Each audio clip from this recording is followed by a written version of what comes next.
Hi, this is Pasco Gibson with Nickel Seafood, Baghdad, Florida. We're here today to talk a little bit about the past, the present, and the future of our bay system here in Santa Rosa County. The bay system has changed pretty drastically over the course of my 50 years of working on it. We used to have an abundance of oysters, and when I say abundance, we had a thriving industry there in which my seafood business was pretty much based off of. To today, to where there's nil, next to any oysters living in our bay system that are harvestable.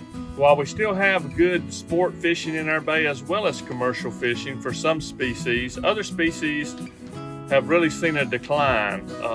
Those species that pretty much live most of their lives on the bottom of our bays, crabs, blue crabs, flounders, they have really declined drastically in the last 15 years. We've had to really revamp our businesses of making a living on the water from not so much commercial fishing as it is to recreational fishing, taking charters, guiding people fishing, and along those nature of fishing. My fondest memories of fishing as a kid growing up on the bay was our oysters.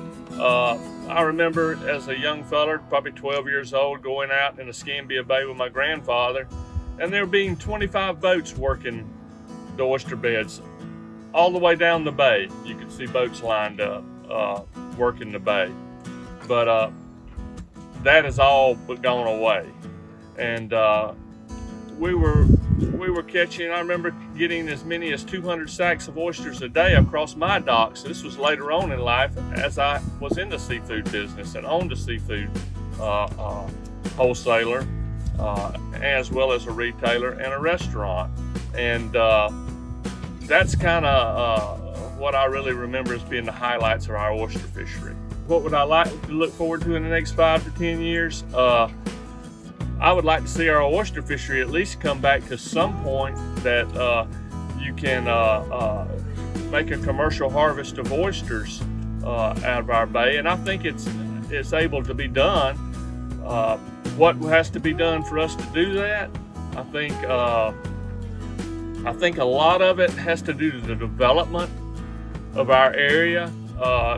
12 years ago, there wasn't near the development on our bay and our waterways as there is today. Not just on the bay, but up the rivers and whatnot.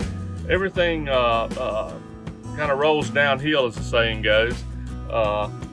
And that's kind of what's happening to our oysters, I do believe.